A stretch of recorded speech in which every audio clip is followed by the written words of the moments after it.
Jak sprzedać e-booka, kurs, czy też inny produkt wirtualny, zwany także cyfrowym? Cześć, z tej strony Janek i w tym wideo pokażę Ci krok po kroku, jak właśnie takie produkty cyfrowe, wirtualne możesz sprzedawać w swoim sklepie internetowym.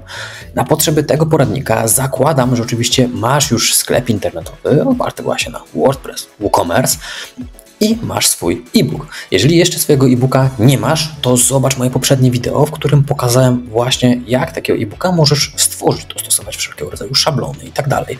Wygląd grafiki i inne elementy właśnie w Canwie całkowicie za darmo w banalnie prosty sposób. To jest przykładowe zdjęcie, które Ci teraz tutaj wrzucam, mojej właśnie okładki, które stworzyliśmy w poprzednim wideo. Jednak zacznijmy od wizualnego udoskonalenia tej okładki, no bo z pewnością wiesz, że lepiej będą wyglądały produkty, które będą prezentowały się jako produkty 3D. Pokażę Ci tu przykładowe efekty już w moim sklepie, które są dostępne i zobacz, na przykład znacznie lepiej wygląda przecież taka książka, pomimo tego, że to jest oczywiście e-book, tak, niż po prostu zwykłe zdjęcie takie wrzucone na wprost. Dlaczego? No bo jest ono bardziej, można powiedzieć, namacalne, tak? Każdy może sobie wyobrazić taką książkę, jak leży u niego na stole, czy gdzieś w innym miejscu, a nie po prostu jest to zwykłe zdjęcie jakiejś tam grafiki, jakiejś okładki. Bardzo możliwe, że kojarzysz jeszcze, jak kiedyś się sprzedawało gry komputerowe na przykład, tak, że było takie wielkie pudło, a w środku tylko mała karteczka, czy też mała płyta z kluczem licencyjnym do instalacji całej gry. No ale jeżeli ktoś płacił 150, 200 czy więcej złotych za grę, no to ciężko było mu dać po prostu taką małą kopertę, tak. Pudełko znacznie lepiej wyglądało, przekładało się na lepszą wartość. Tak więc, aby stworzyć tego typu obraz, użyjemy do tego strony z mock-upami. Ja polecam Tobie użyć właśnie tą stronę. Link wrzucę oczywiście też w opisie. Dlaczego? Po pierwsze jest darmowa, po drugie banalnie prosta w obsłudze i ma takie szablony, które moim zdaniem wyglądają fajnie. Jest oczywiście więcej takich stron, możesz uzyskać jakieś inne efekty, po prostu musisz tego poszukać. Jedyny minus tej strony jest chyba tylko taki, że przynajmniej ja tutaj nie widzę nigdzie pola do wyszukiwania. Nie możemy sobie właśnie wyszukać book czy czegoś w tym stylu, tak? Tylko musimy przejrzeć po kolei strona po stronie te wszystkie mock-upy. Ale myślę, że przeglądając je też się czymś zainspirujesz, też stwierdzisz, że może kurczę to fajnie wygląda i warto byłoby coś jeszcze tutaj wdrożyć. Oczywiście na przykład okładka na telefon to nie jest może idealny pomysł, tak? Ale na przykład jeżeli chciałbyś pokazywać swoje logo, no to już myślę, że to by fajnie wyglądało, czy też swoją firmę. Jak tutaj masz na przykład wizytówkę, czy płytę, czy też inne elementy takie jak buty, no środki do czystości mogłyby trochę śmiesznie wyglądać, ale musimy się przeklikać przez te strony do kolejnej, no i wybieramy jakąś książkę. Tu mamy już pierwszy mockup, który myślę, że może wyglądać całkiem fajnie. Potem będzie trzeba tylko jeszcze odpowiednio dostosować, więc to nie zawsze będzie takie proste. Dlatego polecam wybrać sobie kilka, żeby ten proces był maksymalnie prosty, szybki i wygodny, a potem ewentualnie będzie trzeba te grafiki jeszcze inaczej dostosowywać, tutaj ułatwiać. Więc ja go sobie otwieram w nowej karcie. Możesz to zrobić klikając scroll na swojej myszce albo po prostu prawym przyciskiem myszy, no i otwórz w nowej karcie lub też możesz jeszcze zrobić to w trzeci sposób, trzymając klawisz Ctrl, Command i klikając po prostu w ten element. Ok, dalej mamy tutaj właśnie na przykład iPhone'a, że ktoś sobie czyta na iPhone'ie coś przegląda, widzimy akurat media społecznościowe, więc mockup chyba będzie tylko tego fragmentu dotyczył, a nie całej strony, więc myślę, że tutaj się nie do końca to nadaje, więc szukamy kolejnego. O, ten myślę, że już by mógł być całkiem spoko, całkiem mógłby to fajnie wyglądać, mogłoby się to fajnie prezentować i możesz tutaj wrzucić właśnie na przykład też okładkę swojego e-booka. Jednak poszukamy jeszcze innego. O, myślę, że ten jest świetny i tego wykorzystamy ewentualnie jeszcze ten tutaj drugi. Więc wybieramy ten jeden, ten drugi, tego chyba już nawet użyłem, o ile się nie mylę, jeżeli pamiętam dobrze. Nie wiem, czy tej książki, którą pokazałem, ale na pewno kiedyś używałem. Dobra, więc wchodzimy do tej zakładeczki i teraz musimy tutaj podłożyć swoje tło. Więc zobacz, wybieramy właśnie tutaj tą opcję, kiedy wybieramy obrazki i tutaj wrzucamy swoją grafikę. Klikamy do upload, no i musimy teraz z dysku wybrać swoje zdjęcie. Na przykład właśnie to, które stworzyliśmy wcześniej w Canwie. No i teraz mamy mały tutaj problem, bo nasze zdjęcie jest nieco za małe. No i możemy tutaj teraz tylko powiększyć odrobinkę, aby spróbować to bardziej dopasować. Zobaczmy, czy się to uda tak dopasować, żeby to wyglądało jakoś tutaj fajnie. Dobra, czyli minimalnie stracimy górę i dół, ale to nic nie szkodzi, bo góra i dół jest na to przygotowana, że można było troszeczkę stracić. Tak, boki mamy rozciągnięte, więc to zdjęcie tutaj pasuje. Tak więc jeżeli zrobisz zgodnie z moim poprzednim poradnikiem właśnie okładkę w formie A4, to ten mockup będzie tutaj niemalże idealnie pasował. Oczywiście możesz go teraz jeszcze tylko złapać i przesuwać sobie góra-dół. Ja już nie będę grzebał, żeby to się nam nie popsuło cały układ, ale tak wygląda to już fajnie. Kiedy wszystko jest gotowe, klikamy sobie w ten tutaj niebieski przycisk. No i tak widzisz, jest nasza okładka już zrobiona. Fajnie to wygląda, jest rzucone tutaj ta okładka na książkę. Tło możemy sobie ustawić, obrazek też możemy dostosować, czyli w ten sposób możesz sobie dostosować scenerię, tak? Czyli rzucić na przykład tą książkę na jakąś trawę, czy nie wiem, muszelki, piasek, co tam chcesz generalnie w przypadku książki. No, różnie to może wyglądać, ale myślę, że już sobie z tym dalej tutaj poradzisz. Ja wrócę sobie raczej tutaj do tego klasycznego koloru, jaki był, czyli właśnie jakiś taki taki szarawy, taki delikatny szary. To wyglądało tutaj naprawdę, myślę, że fajnie, może trochę ciemniejszy szary, jednak zjedźmy nieco niżej. No, myślę, że takie coś wygląda fajnie, dobrze to kontrastuje, no i książka myślę, że wygląda całkiem przyzwoicie. Jeżeli nam się to podoba, oczywiście klikamy tutaj w download, no i pobieramy sobie nasz obrazek, zapisujemy go u siebie na dysku. Trzeba tylko pamiętać, gdzie później on będzie zapisany. Okay, to samo możemy zrobić z pozostałymi innymi mockupami. Metoda działania jest dokładnie taka sama, czyli po prostu wrzucamy tutaj zdjęcie, tak, dopasowujemy je. W tym przypadku jest nieco za duże, więc musimy je minimalnie pomniejszyć, albo już dobra, powiedzmy zostawmy, tak już nie będziemy się z tym tutaj szczypać. No i mamy gotowe. Tak samo możemy sobie dopasować tło, zdjęcie w tle, czy co byśmy tam innego chcieli. Ja może zrobię tutaj ciemniejszy, trochę szary jeszcze. Zobaczmy, jak to się spisze. O, bardzo mocno ciemny szary. trochę jaśniejszy zróbmy. Jednak ok. I coś takiego myślę, że można sobie tutaj fajnie przetestować. I kiedy mamy gotową książkę, powiedzmy w tych 2 egzemplarzach, no to robimy sobie tutaj download. Możemy sobie to pobrać. I super, mamy teraz 2 egzemplarze naszej książki, która myślę, że będzie fajnie się w ten sposób tutaj sprzedawała. Tu oczywiście to jest jakaś okładka na, nie wiem, chyba na płytę albo może mini książkę, mniejsza. Po prostu poszukaj sobie czego chcesz. Może to być e-book też na ekranie laptopa, czy w jeszcze jakimś innym miejscu. Polecam po prostu testować tą stronę. Dobra, wracamy na naszą stronę, do naszego sklepu internetowego, no i musimy stworzyć nowy produkt. Można to zrobić na skróty poprzez klikanie właśnie tutaj na utwórz, a następnie szukamy tutaj w tym menu rozwijanym, robimy produkt. I teraz otworzy nam się okno, w którym będziemy mogli stworzyć swój wirtualny produkt. Tutaj jeszcze mamy komunikat będzie z Elementora. Możesz się zastanawiać, jak ktoś, kto tworzy stronę, ma błędy. No, otóż tak, że Elementor w najnowszej wersji po aktualizacji właśnie rozjechał całą moją stronę, kolumny straciły układ i tak dalej, i tak dalej, i tak dalej. Było trochę komplikacji i musiałem przywrócić poprzednią wersję Elementora, żeby to wszystko działało tak, jak należy. Tak więc jeżeli masz podobny problem, jeżeli z twoją stroną coś się stało, możliwe, że właśnie przywrócenie poprzedniej wersji Elementora rozwiąże tutaj problem. Ale to nie jest w ogóle z niczym związane. Dobra. Ustawmy teraz sobie tutaj tytuł, tak? Czyli ustawiamy nasz tytuł produktu, więc wybieramy. W tym przypadku będzie to 55 promptów, praktycznych promptów do AI, tak? 55 promptów do AI. Tutaj należałoby stworzyć opis. Jak stworzyć taki opis produktu? Mówiłem w moim poprzednim wideo, w którym opowiadam właśnie, jak stworzyć produkt, który będzie się sprzedawał, który klienci będą chętnie kupować. Tu podrzucam także do góry wideo właśnie do danego filmu i w nim właśnie tłumaczyłem wszystko po kolei, tak? Znaleźć słowa kluczowe, jak stworzyć później taki opis z wykorzystaniem sztucznej inteligencji i wszystko to zoptymalizować krok po kroku, aby to po prostu wyglądało atrakcyjnie, no i przyciągało dla Ciebie ruch z SEO, czyli z wyszukiwarki internetowej. Ok. W następnym kroku, jak już mamy oczywiście stworzony nasz opis i tak dalej, może napiszmy sobie tutaj 2 słowa, żeby było.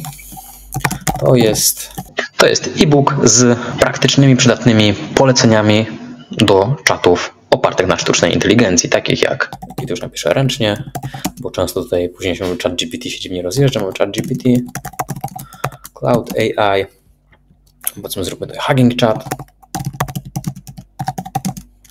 Mistral, Gemini i inne. No, powiedzmy, że to są takie tutaj czołowe. Oczywiście jest jeszcze polski Bielik. Jeżeli nie wiesz, czym jest Bielik, jak on działa, jak się do niego dostać, to tutaj wrzucę sobie wideo do poprzedniego filmu, w którym właśnie wspomniałem, jak testuję Bielika, jak on się tam zachowuje. Ok, cena.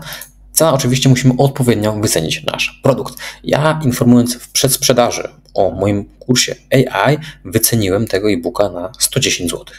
dużo, niedużo. Ja uważam, że 2 zł za polecenie, które może Ci zaoszczędzić mnóstwo czasu, to jest tak naprawdę nic. Tak, bo jeżeli dzięki jednemu poleceniu, powiedzmy, jesteś w stanie stworzyć post na media społecznościowe w, powiedzmy, minutę albo 5 pomysłów w minutę, tak?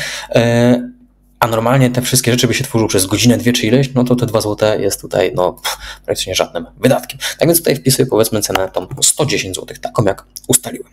Niżej mamy cenę promocyjną.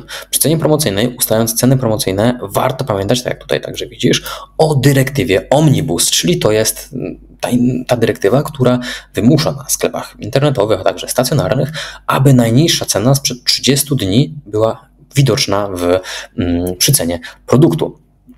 Jeżeli chcesz wdrożyć takie rozwiązanie do swojego sklepu, jeżeli go jeszcze nie masz, to tu też podsyłam właśnie wideo, w którym pokazuję, jak wdrożyć taką dyrektywę Omnibus. Jest to banalnie proste, bo wystarczy zainstalować wtyczkę i masz podstawową konfigurację całą już zapewnioną, załatwioną. Dalszą konfigurację pokazuję właśnie w tym wideo, jak można to jeszcze bardziej dla siebie dostosować. No dobra, więc powiedzmy, że mamy tutaj to 110 zł zrobione, mamy inne elementy, no i co teraz? Bo teraz w tym momencie nasz produkt byłby produktem fizycznym, więc zmieniamy go tutaj na inny. Ja tutaj mam między innymi na przykład możliwość ustawienia produktu jako kurs, tak? Z tego względu, że mam specjalny moduł, który właśnie umożliwia tworzenie platformy szkoleniowej, platformy do kursów na moim sklepie internetowym. Jednak to nie jest kurs, to jest tylko e-book, więc zostawiamy tutaj prosty produkt. Jeśli chcesz zmienić swój sklep internetowy, swoją stronę w platformę kursową, to napisz do mnie na kontakt@jangulczyński.pl, a pomogę Tobie to wszystko wdrożyć i odpowiednio dostosować.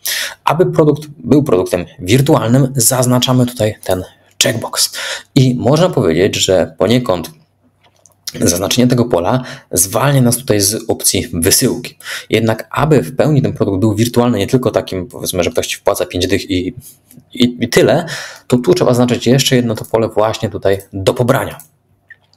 To pole spowoduje to, że będziemy mogli dodać właśnie nasz produkt, który będzie automatycznie dostępny, kiedy ktoś zapłaci. Tak? Czyli jeżeli masz synchronizowaną oczywiście bramkę płatności, no bo jeżeli nie masz bramki płatności skonfigurowanej, jeżeli korzystasz z tradycyjnych przelewów, no to wtedy, jeżeli to nie jest zintegrowane, no to po prostu system nie zweryfikuje tego, że ktoś zapłacił, więc mu tego nie wyświetli. Tak trzeba będzie zrobić ręcznie, no i wtedy cała zabawa ze sklepem internetowym mocno się tutaj mija z celem.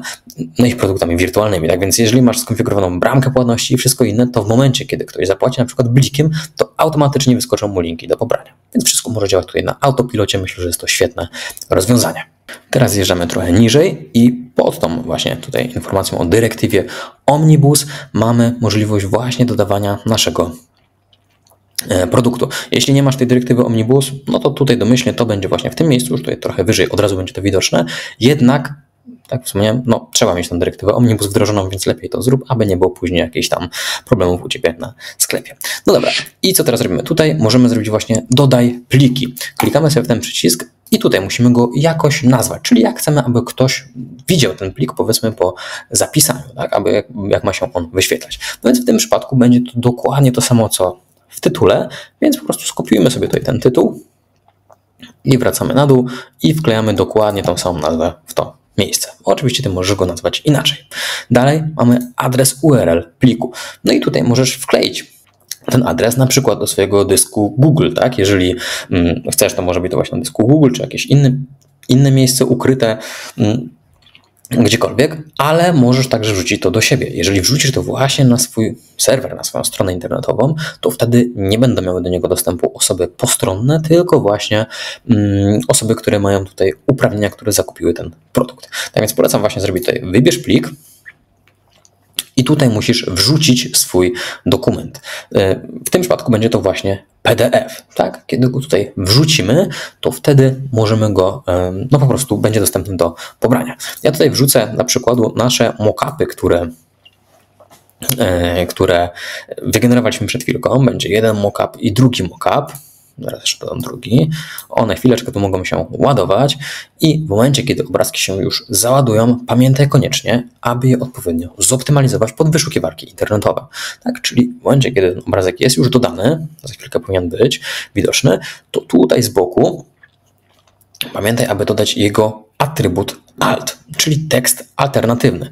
Musi to pole zostać uzupełnione odpowiednimi danymi. Tekst alt, w skrócie mówiąc, jest to, można powiedzieć, opis tekstowy, co znajduje się na obrazku.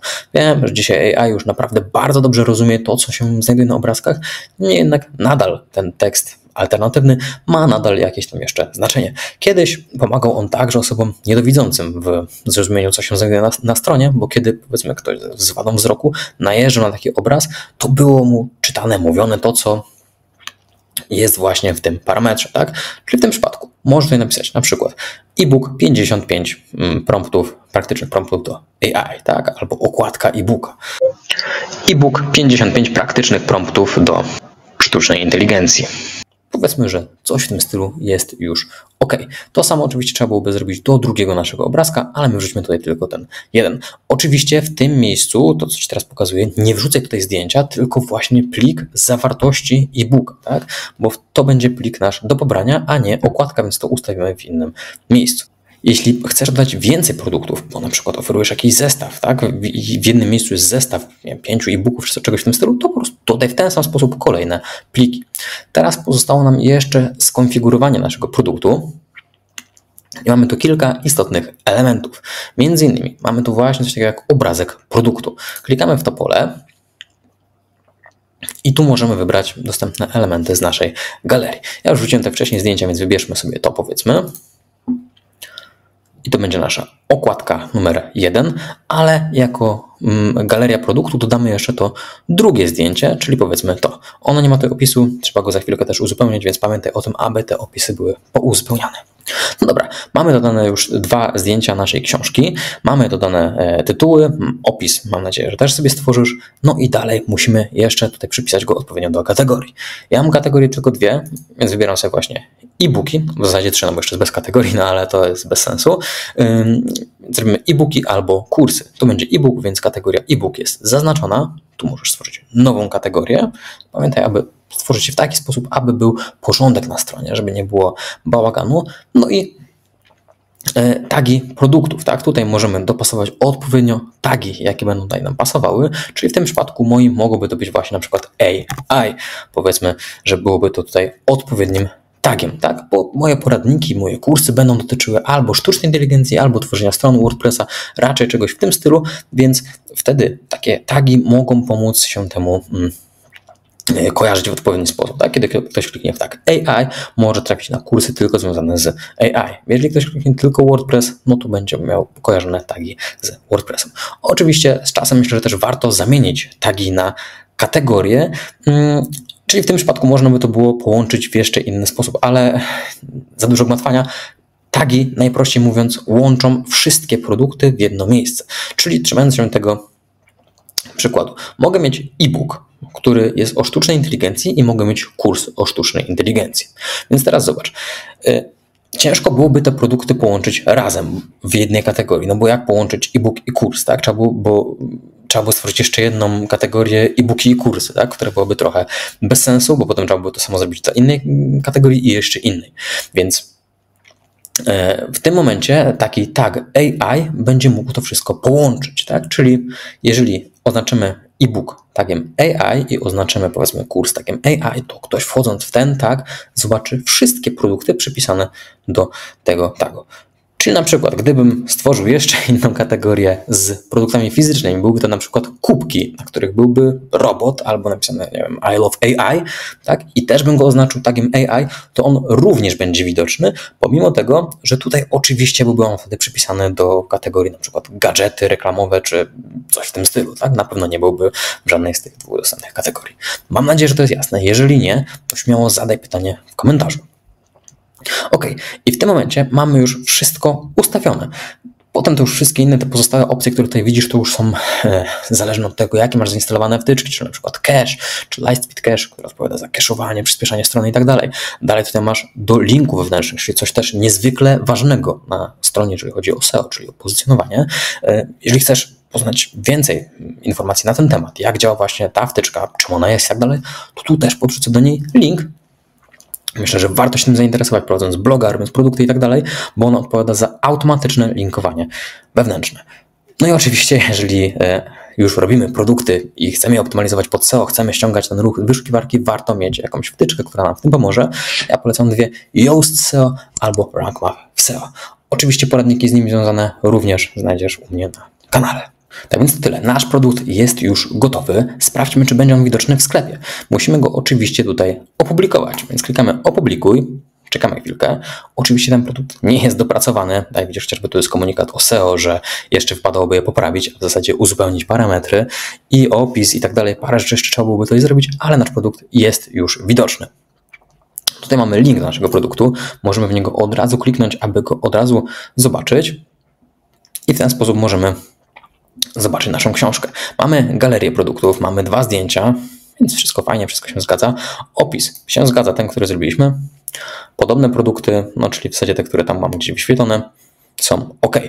Tak więc to tyle o ten temat, jeżeli chodzi właśnie jak stworzyć swój wirtualny produkt, jak go sprzedawać w sklepie internetowym na WooCommerce. Jeśli masz jakiekolwiek pytania z tym tematem związane, to śmiało zadaj je w komentarzu, a jeśli potrzebujesz pomocy na przykład w przetworzeniu Twojej strony, czy też sklepu internetowego w platformę kursową, bo chcesz również sprzedawać swoje kursy online, to napisz do mnie koniecznie na kontakt@jangulczynski.pl.